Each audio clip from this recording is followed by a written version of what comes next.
In the East Midlands, as the pound plummets, we're on the shop floor to find out if businesses here are counting the cost or looking forward to reaping the rewards of Brexit. Hard Brexit or soft Brexit? We'll be finding out what the collapsing pound means for this Leicester company. And in the town centre, where it's illegal to ride a bike, cyclists are taking the council to court. Everybody then who rides a bicycle is criminalised or potentially criminalised, yet the people that still ride bicycles irresponsibly won't stop.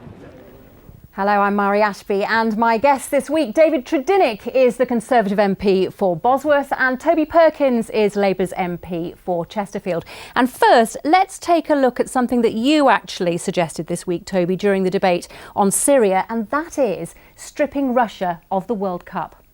Isn't it utterly ludicrous that in 2 years' time, the greatest sporting spectacle on earth, the World Cup, is going to be held in Russia, that not a single country is pulling out of that? If we're really serious about sending a message to Putin that's heard on the ground, shouldn't we really be questioning whether the World Cup should happen in Russia?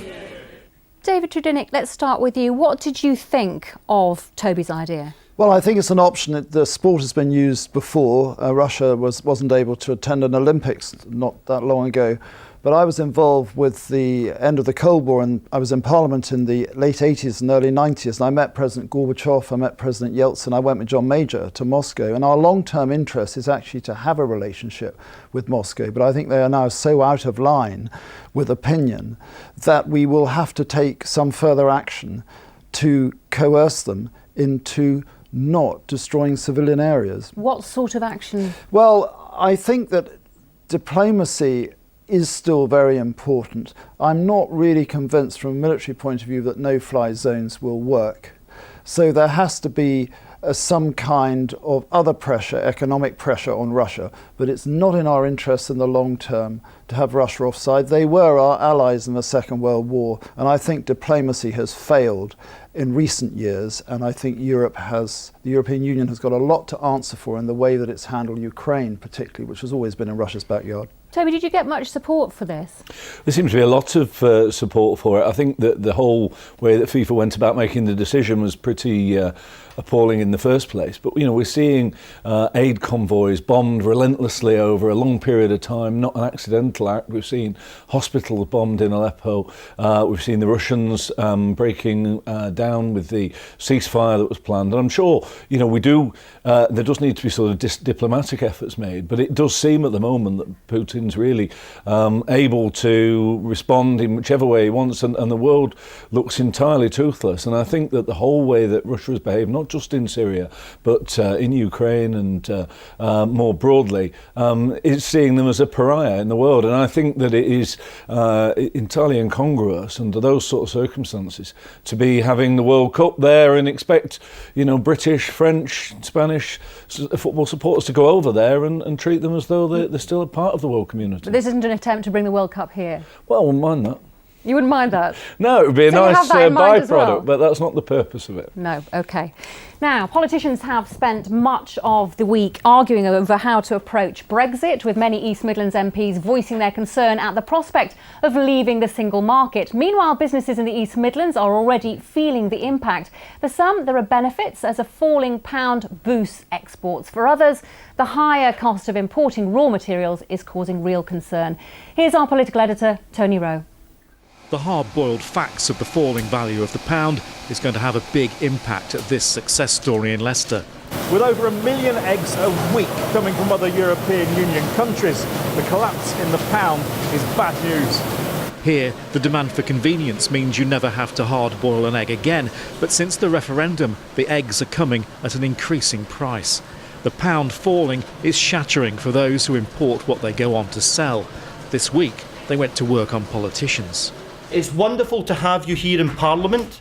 So as MPs debated Brexit in the Commons, in another part of the Palace of Westminster, a group of business leaders from the Leicestershire food industry tempted in local MPs and ministers. It gave them a chance to voice their worries. This was the reason why for me to turn up, because we are facing a situation where the Brexit will cause us an issue in terms of importing the eggs, because we cannot buy enough eggs in United Kingdom. We need between 1.2 to 1.5 million eggs a week. and for us to get that volume is not easy. Leicestershire has the best economic growth outside the southeast. Food is an important part of that success. 12,000 jobs depend on it, many low-skilled. Some companies rely on immigrant labour. Questions for the future there too. Amid the uncertainty about what Brexit will bring, specialist farmer Jan McCourt says confidence is an important factor. Wherever you go in farming circles or non-farming circles, people are all pulled down by it rather than feeling a sense of expansion and enthusiasm and tolerance and all that. Those are the things that really scare me. There's optimism here. The Fernwood Group at Watnall near Nottingham want to make the most of Brexit. Remember what the constituents voted for, and we voted for Brexit. We've had enough of Europe, we've had enough of Merkel, we've had enough of people telling us exactly what to do. From the President of the United States downwards, people have been telling us what to do. We're English. We're not being told what to do all the time. There are opportunities with the falling pound, of course. Exporting can be very profitable. It's a good time to find new markets. Those who are exporting, and there's some businesses here looking for new export markets all the time. I looked at Long Clawson Dairy, who are busy overseas at the moment in places like Poland and the US, and that's really where the future is in exporting and finding those new markets.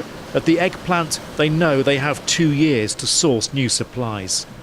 A measure of the problem is all these eggs are from the EU. These are from Sileby in Leicestershire, and in the future they want to get more British eggs. My plan over the 2 years period line is to turn my company to buy more British eggs, because we have to work with Brexit now and we have to make sure that we do the job right. A hope for more high quality eggs from Britain then, but they'll be competing against the supermarkets for the same supply. Exiting the EU is going to be a challenge. Well, we're joined now by Professor David Patten, who's an economist based at the University of Nottingham, who believes that Brexit will be good for the UK. So, David, tell us the good news. How will businesses in the East Midlands benefit? Well, it doesn't mean there won't be bumps on the way, but in the end, I think there are lots of opportunities from Brexit. So we've seen in the short run some of the points in the clip there that the falling pound has helped exporters. We've seen boosts to car manufacturing, which is very important in the East Midlands. We've seen the East Midlands do very well in the very early stages of Brexit. But I think longer term is where there are opportunities. And of course, it depends on us taking the right decisions. But one of the problems with the European Union was that it stopped us cutting trade deals with countries outside the European Union. It's great to have free trade within Europe, but there's very significant barriers outside. So the opportunities that exist in the long run are to develop opportunities with countries around the world, such as India, Australia, Canada, the US. And if we take the right decisions in government, then I think there's every chance that our businesses in the local area can benefit in the long run. We heard on this programme just a few weeks ago from farmers worried that if we do leave the EU, the tariffs that we currently have on imported meat, for example, will be removed, and that could open up the market to a flood of foreign imports. And that might go for a lot of other industries too here. It could do. Things could go in many different ways. Generally speaking, when trade is freer and tariffs go down, the net effect is that it benefits both the country which is receiving the goods and the country that's exporting. I think actually the greater danger is that Europe will decide to, try to create barriers to trade with the UK, and that's likely to be more damaging to the UK than anything else. But of course, we have the opportunity, if that does happen, to look outside the EU. OK, is it important that for the East Midlands, for our region, that we stay in the single market, or can we thrive outside of it, in your view? I think, in my view, there's no doubt we can thrive outside. As I said, staying in the single market has costs as well as opportunities. It makes trade freer, but makes trade harder outside the EU. It also creates higher costs for firms that are not exporting in the EU. So the problem with the single market, it affects everybody producing services, not just the exporters. So getting out of the single market has benefits as well as costs. Let's bring our politicians in now. David Tredynick, we heard from that Leicester firm there saying that they're worried about the weakness of the pound pushing up the cost of their imports.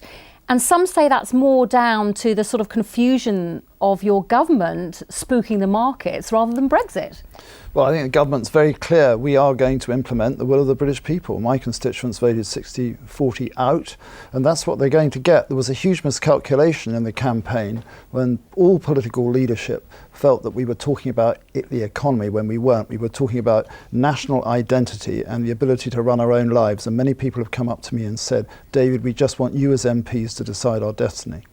As far as the pound going down, the pound is a way of breaking the strain on this. And as the pound has gone down, the value of people's investments have gone through the roof at the highest levels known. So we have a period of readjustment here. There's also the opportunity to source eggs, for example, locally. There'll be a readjustments right the way across industry as we come to terms with our new destiny. Okay, a new destiny indeed. Toby Perkins, you campaigned for us to stay in the EU, but you have said that we should accept the outcome of this referendum. So what would a hard Brexit mean, for example, in your constituency?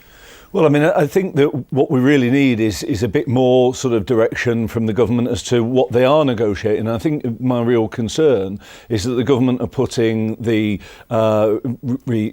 sort of reduction of immigration above all other economic concerns at the moment. And immigration was clearly a big factor during the referendum. But I think we also need to. We are a great trading nation. We should be trading more, and we need to get real confidence for the business community they're going to be able to continue to trade, and I don't think they have that at the moment. But how is it going to impact on your constituency? I think that, I mean, immediately the reduction in the value of the pound, lowest point for 168 years, is a sign of the lack of confidence in the UK being able to solve this. There are some potential benefits, but in terms of developing new export markets, if the pound is up and down all the time, it does make it very difficult, actually. People need, businesses need some certainty, and there was always going to be some bumps in the road, but I think there is a lack of direction from the government of what exactly it is they're trying to achieve.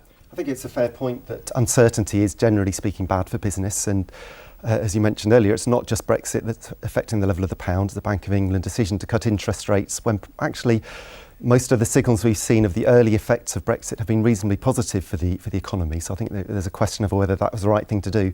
But we do, companies want stability.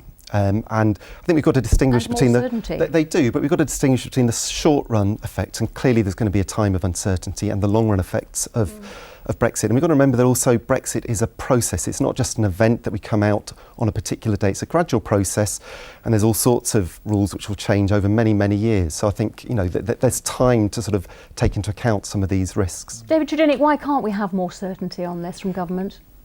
Well, we're going through a period of change, so there's bound to be a degree of uncertainty, but the British are best in challenging situations, and the British wanted self-determination, and we're going to have it. And as Professor David said, we're able to negotiate a whole string of new trade deals, and it's not in Europe's interest to give us too hard an exit from the European Union because of the huge number of cars they export to us and other products. So we're going to have a much more exciting scenario and a much better future, in my view, with a self-determining country in all respects, one that can control those coming in, but also decide how it wants to go in the future. And I think that's a great prize. Toby Perkins?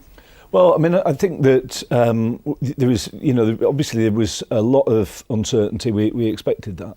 But I think that, if you look at what the government's approach is, David Davis said in advance of taking the job, there'd be a white paper. We'd be able to negotiate and discuss amongst ourselves the kind of Brexit we've got. It appears that he's gone cold on that idea. And what we're seeing is the government saying, well, we can't tell anyone what we're planning because to do so would jeopardise our negotiation.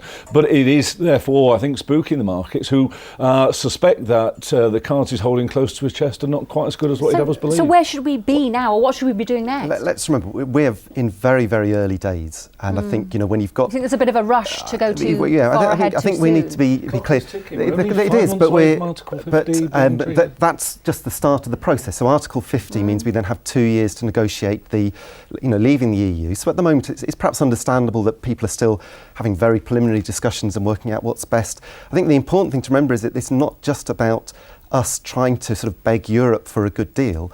We have a very, very high trade deficit with Europe. So we take in perhaps £80 billion worth more of goods and services than we sell to them.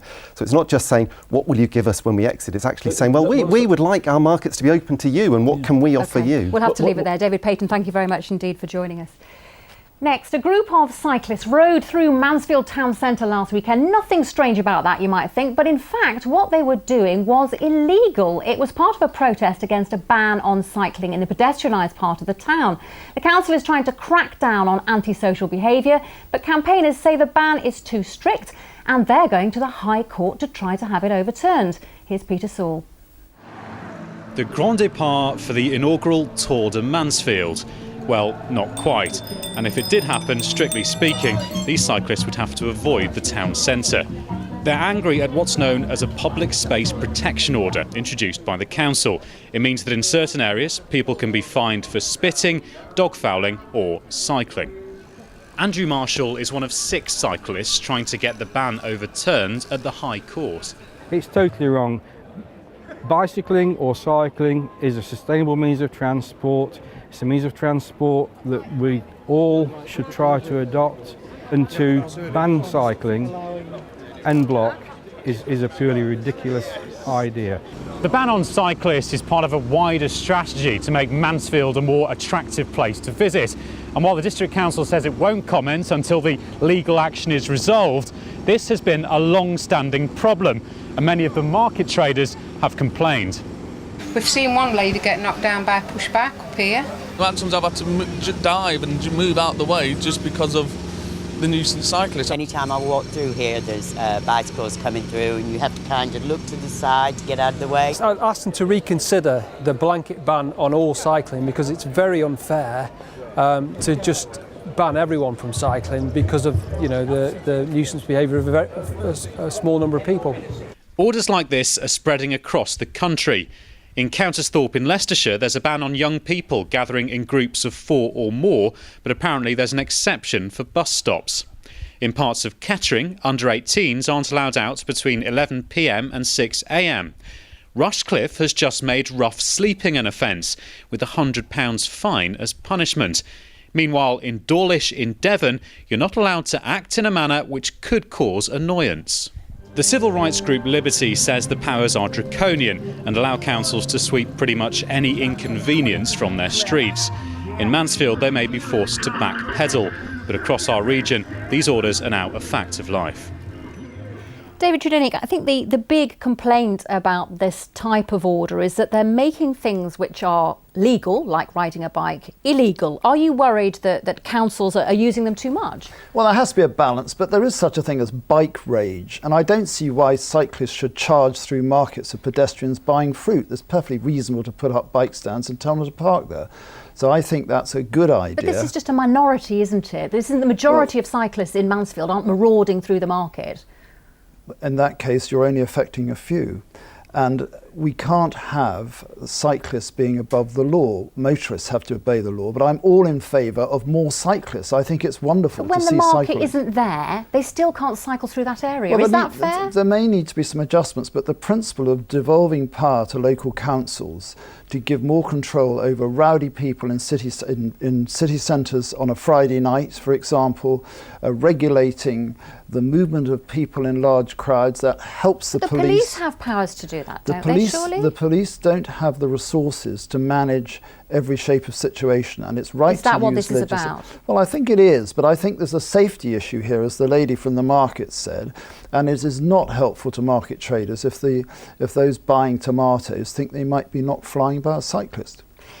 Toby, it's easy, isn't it, to pick funny illustrations, obviously, as we sort of have done. But in Mansfield, for example, this is, it's serious. It's responding to a public need. It's part of a wider attempt, really, to get more people to use the market area and the centre of the town. Yeah, of course, and different councils make different decisions, as you saw, and I think in a way that part of it's positive. I am anxious about cyclists being seen as the enemy to peace and quiet. I don't know enough about Mansfield Town Centre to know whether it was a major problem in that area. But I mean, the other thing that really stuck out for me was Rushcliffe saying, if you're a rough sleeper, and bear in mind councils have a statutory responsibility to house people who are homeless, if you're a rough sleeper with all the problems that go with being homeless, we're going to fine you £100 on top of that as well. It seems a pretty bad way of trying to deal with homelessness problem to find the people who are victims of that. How on earth is somebody who's homeless and rough sleeping going to afford a fine of £100? I think it's a bit strange. And before the French Revolution in 1789, people were forbidden from sleeping under bridges, and that was the grinding poor. So I'm not sure about this. It looks very strange. Anymore. No, this is 2016, no, I know it's isn't not, it? but I mean, you can read about that historically. That was one of the causes of the French Revolution. Those people sleeping rough have not got £100 to spend on a fine, so I think that needs to be revisited. What do you suggest they do then? Well, I mean, precisely. I think what you suggest is that we have a council housing policy that encourages local authorities to build enough houses, and we've put some ideas in place, particularly around getting away from the right to buy on new properties. I think that would be really significant. But we need to solve the housing crisis, not punish the people who are victims of it. In Hinckley, a lot of work's been done to get people who are rough sleeping into hostels. The council's done a lot of work on that. Okay. Well, David, we hear a lot about antisocial behaviour in town centres. You sort of hinted and suggested that perhaps this is about resources. Police budgets just can't handle these things anymore. And so that's why councils are having to do this. Is that the bottom line? There's never enough resources to go around to do everything. And there have to be trade-offs here. And if we can help the police through sensible legislation, through Acts of Parliament, devolve to local councils, that's a good thing. But the police themselves are modernising. There are lots of new ways of tracking crime.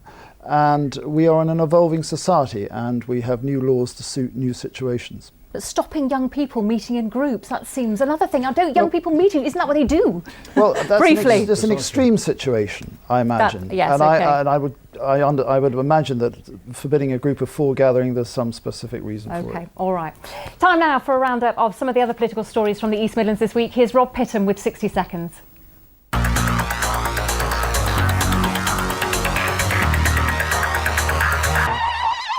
Schools in Nottingham and Derby are in the bottom 10 in England for GCSE results. Leicester is also below the national average, but all 3 show an improvement on last year. Meanwhile, the Regional Schools Commissioner for the East Midlands has denied the commissioners are faceless. She told MPs she'd replied to letters from parents. They've all written to me, and every one of them has received a response from me. And so there is that, although they may not know my face and they may not have met me personally, they still seem to, there is still that voice. Leicester South MP John Ashworth made his debut speech as Shadow Health Secretary, comparing the government's stance on foreign GPs to the vans used to persuade illegal migrants to go home. And what should we expect next? Ambulances plastered with go home slogans? The number of recorded rapes in Nottinghamshire and Leicestershire has almost doubled in the last 4 years, but figures show that the number of prosecutions has fallen over the same period.